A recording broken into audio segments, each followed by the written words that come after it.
आज हमारे कार्यक्रम प्रतिभा के सम्मान में मुलाकात हो रही है हमारे शहर के, मैं समझता हूँ एक अचीवमेंट है, क्योंकि मयंक गुप्त जी इस पोजीशन पर हैं दिल्ली में, आयकर निरीक्षक के पद पर तैनात हैं और शिक्षा के सफर से आयकर तक बनने का सफर कैसे तय करा, हम मयंक जी से जानेंगे।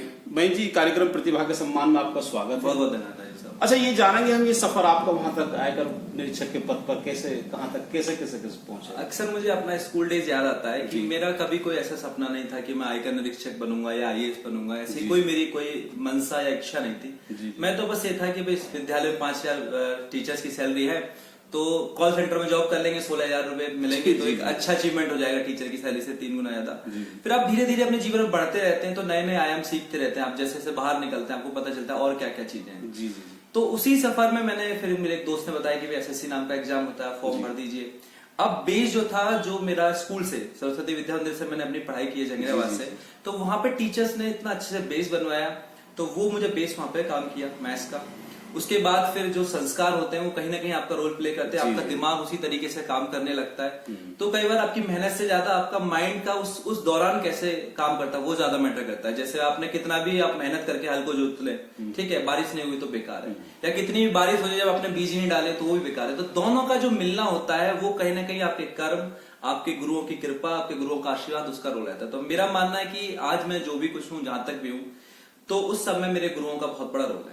ये हम बहुत बड़ी बात कहेंगे मयंक जी के लिए, क्योंकि इस पोजीशन पर और इस पद पर पहुंचने के बाद भी आज भी वो भगवान का नाम ले रहे हैं और औरों को जो है मोटिवेट कर रहे हैं कि भाई भगवान की साथ भी बहुत जरूरी है यहाँ तक पहुंचने के लिए। इतना पढ़ाई और शिक्षा ऐसा नहीं है कि आप आसानी से पढ़ लेंगे और पहुंच जाएंगे, भगवान का साथ भी होना बहुत जरूरी है। अच्छा, ऐसा कब हुआ था स्कूल में कि किसी शिक्षक ने आपको पहचाना हो कि यार मयंक तो बड़ा होशियार है यार, तू पढ़, या जैसे आपने भी बताया था सीएससी का एक फॉर्म निकला था कि यार तुझे इस फॉर्म को डालना चाहिए था, ये कुछ स्कूल डेज की बात करूं तो मैं पढ़ाई में बहुत ही मतलब एवरेज वाला था। मेरे को ग्रेस मार्क्स भी मिले। अगर मैं 4वीं 5वीं की बात करूं तो मेरे 35 और 36% आते थे। जी जी। ठीक है, तो स्कूल में मैं कहूंगा कि मैं बहुत ज्यादा इंटेलिजेंट था, तो मैं कभी इंटेलिजेंट नहीं था, मेरे 60-65% के। लेकिन मैं बाकी करिकुलर एक्टिविटी जो एक्स्ट्रा करिकुलर उसमें एक्टिव रहता था, तो मैं शिक्षकों की नजरों में भी रहता था, शैतान भी तो बहुत ज्यादा, तो और उनका प्यार भी मिलता रहता था। तो पढ़ाई के क्षेत्र में मेरा ऐसा बहुत ज्यादा कभी रोल नहीं रहा है स्कूल में, मैं बहुत ज्यादा होशियार रहा हूँ।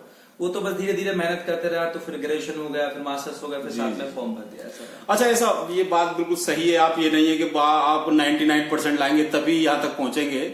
आप अगर परसेंटेज आपकी कम है लेकिन आप में कुछ और खूबियां भी हैं यहाँ तक पहुंचने के लिए, तो आप आसानी से पहुंच भी जाएंगे। मेरा खुद 12वीं में 63% था।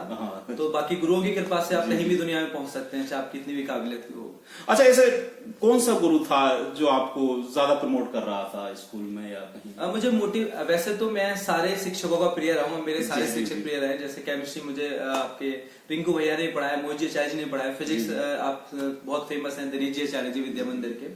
पर जो एक मोटिवेशन वाला जो मेरे लाइफ में रोल रहा है वो मेरे प्रधानाचार्य जी थे, ऋषिपाल जी आचार्य जी। तो उनका ही मेरे सबसे ज्यादा रोल रहा है मोटिवेट करने में। उनकी 4 लाइनें वो बताना चाहूंगा। वो बोलते थे कि जब तलक ना मिले सफलता, जब तलक ना मिले सफलता, नींद चैन की त्यागो तुम, संघर्षों के मैदान छोड़ मत भागो तुम, और बिना कुछ किए जय जयकार नहीं होती, और मेहनत करने वालों की कभी हार नहीं होती। तो ये 4 लाइन जो उन्होंने कही थी जब 10वीं कक्षा में था, वो मेरे दिमाग में कहीं ना कहीं तक आज भी है और मुझे अभी भी एज इट इज याद है।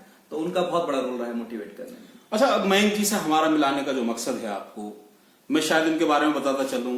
मयंक जी ने बहुत आईएएस को जो होते हैं इंटरव्यूज, कोचिंग जो सेंटर होते हैं उसमें मोटिवेट करते हैं बच्चों को, और बहुत बच्चों को मोटिवेट करा है, बहुत बच्चे आईएएस बने भी हैं। तो हमारे जो, जैसे हम जानना चाहते हैं जो आईएएस की तैयारी कर रहे हैं बच्चे, जो उनके लिए क्या मतलब होना चाहिए, कितनी घंटे की पढ़ाई करें वो, और क्या मेन फोकस होना चाहिए उसके लिए? इस पर मैं एक बहुत छोटी सी कहानी के साथ शुरुआत करना चाहूंगा तैयारी की। कि एक बार एक राजा के पास 4 घोड़े थे जी। उनको कोई कंट्रोल ही नहीं कर पाता था जी। तो राजा ने कहा कि जो भी इनको कंट्रोल करेगा उसको मैं 1000 रुपया दूंगा। तो एक व्यक्ति आता है कि मैं राजा साहब कंट्रोल तो कर लूंगा, पर मैं इनको अपने साथ लेके जाऊंगा। राजा ने कहा वैसे ही बेकार पड़े, ले जाओ। ठीक है, तो वो उन 4 घोड़ों को ले गया। 1 महीना बीता, 2 महीना बीता, व्यक्ति नहीं आया। राजा ने गिव अप कर दिया कि ठीक है अब नहीं आएगा, वो ऐसे ही बोल के ले गया।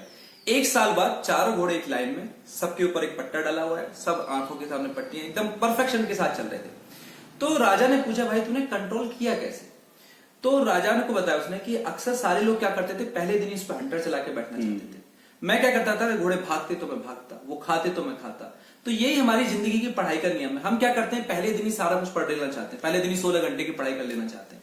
तो अक्सर क्या होता है, जो लोग कहते हैं कि आपको बहुत मेहनत करनी चाहिए, मैं एक ही गोल्डन रूल देता हूं कि ज्यादा नहीं पढ़ना है।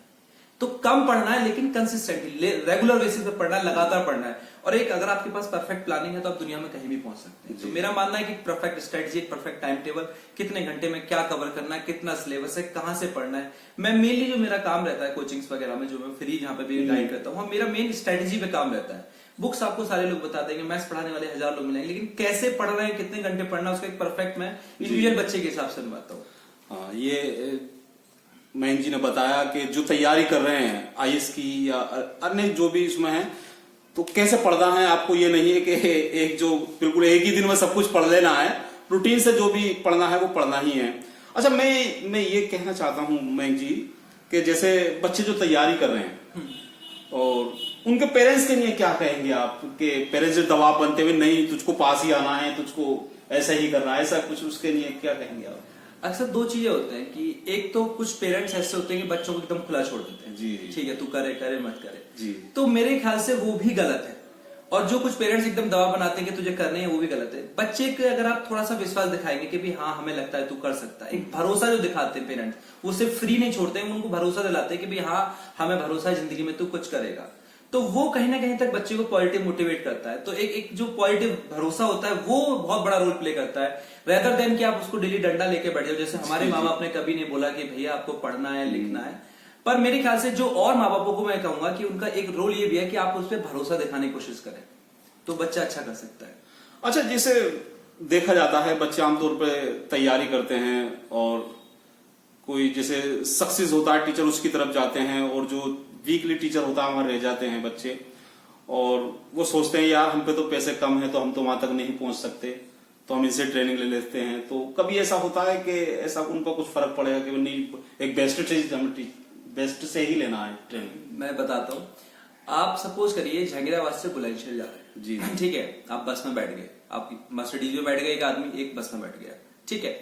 तो मर्सिडीज में जो बंदा बैठा था वो सोते हुए चला गया, आराम से बुलंदशहर पहुंच गया। जी जी। जो बस में बैठा था वो ड्राइवर के बाद बैठा था, बार बार पूछा था कि भैया आप कौन सा शहर आ गए, अब कौन सा गांव आ गया, कितने किलोमीटर हो गए।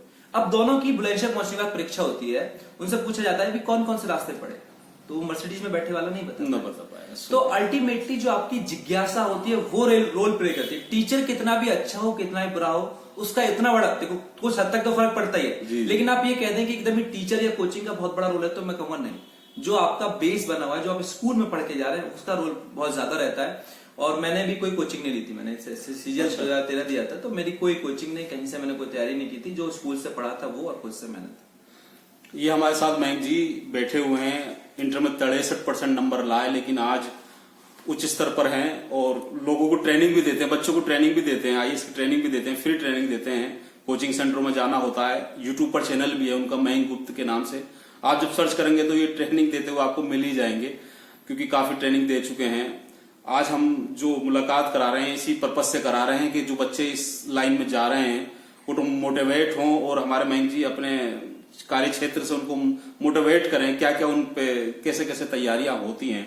मयंक जी, एक ऐसा होता है कि जो छोटे बच्चे के मन में जिज्ञासा होती है कि हम जो यार पहुंच नहीं पाएंगे और हम तो वीकली रह गए, नंबर हमारे कम हैं, तो ऐसा भी कुछ होता है कि नंबर बहुत ज्यादा होने चाहिए या? मैंने जैसा कि आपको बताया कि मेरे 12वीं में 63% थे। जी जी। और जिस एग्जाम से मैंने दिया एसएससी सीजीएल, उसमें दो चीजों का रोल होता है, एक मैथ्स का एक इंग्लिश का। तो 12वीं क्लास में मेरा पहले तो मीडियम ही हिंदी था, ठीक है। 12वीं क्लास में जो हिंदी सब्जेक्ट होता था उसकी जगह उस साल ऑप्शन आया था कि आप कंप्यूटर साइंस ले सकते हैं, तो मैंने कंप्यूटर साइंस लिया था। 12वीं में मैंने इंग्लिश भी नहीं पढ़ी थी। मैथ्स में मेरे 50 नंबर थे। जब मेरे ऐसा गधा कर सकते हो तो आप डेफिनेटली कर सकते हैं, मेरा मानना है। बस मन में इच्छा हो कि जब तक आप हारेंगे, जब तक आप मानेंगे नहीं तब तक हारेंगे नहीं। हाँ, ये बात भी ठीक कहा है उन्होंने, एक जब तक आप मानेंगे नहीं तो हारेंगे भी नहीं। तो मैं कहना चाहता हूँ जैसे आपसे बच्चे सलाह लेना चाहें, राय लेना चाहें कि मयंक जी आप कैसे पहुंचे और हमें थोड़ा सा मोटिवेट किए, तो उसके लिए कैसे कांटेक्ट करेंगे बच्चे आपको? थोड़ा सा गूगल पे मयंक गुप्त सर्च करेंगे तो आपको सारी डिटेल मिल जाएंगी, मेरी ईमेल आईडी, मेरा Facebook account, LinkedIn, Telegram, WhatsApp, सारी चीजें से आप कहीं से भी मेरे से कनेक्ट हो सकते हैं, और आपकी जो भी समस्या है, आप पढ़ाई से रिलेटेड या जीवन की किसी और भी आयाम से रिलेटेड, तो मैं सभी चीज के लिए गाइडेंस करता हूँ। और उसका कोई ऐसा नहीं कि मैंने कोई कोचिंग खोल रखी है या पेड चार्ज है, कुछ नहीं, आप फ्री ऑफ कॉस्ट मुझसे कनेक्ट हो सकते हैं। तो ये थे हमारे साथ कार्यक्रम प्रतिभा के सम्मान में मयंक गुप्त जी, जिनसे हमने रूबरू कराया। इसी श्रृंखला में कलयुग प्रतिभा से आपको रूबरू कराएंगे। हम चाहेंगे आप हमारा चैनल सब्सक्राइब और लिंक को शेयर करते रहें, जिससे कि हम आपको नई प्रतिभाओं से रूबरू कराते रहें। तो मयंक जी, धन्यवाद आपका बहुत बहुत। हमारे शहर के छात्र छात्राओं को आपने मोटिवेट किया हमारे चैनल के माध्यम से। नमस्कार। एंड आपका भी बहुत बहुत धन्यवाद नजीब साहब। आप बच्चों तक सभी की आवाज पहुंचा रहे हैं, हर एरिया के लोगों की, तो ये भी एक बड़े अपने आप में बड़ी चीज होती है कि आप तक इतने सारे अलग अलग डायरेक्शन के, अलग अलग डायमेंशन के लोगों से आपको कनेक्ट कराते हैं। तो मैं कहूंगा आप इनसे कनेक्टेड रहें, इनके चैनल को सब्सक्राइब करें, ताकि आपको भी अलग अलग चीजें जानने के लिए मिलती रहें। तो इसी के साथ विदा लेते हैं। नमस्कार। नमस्कार, खुदा हाफिज।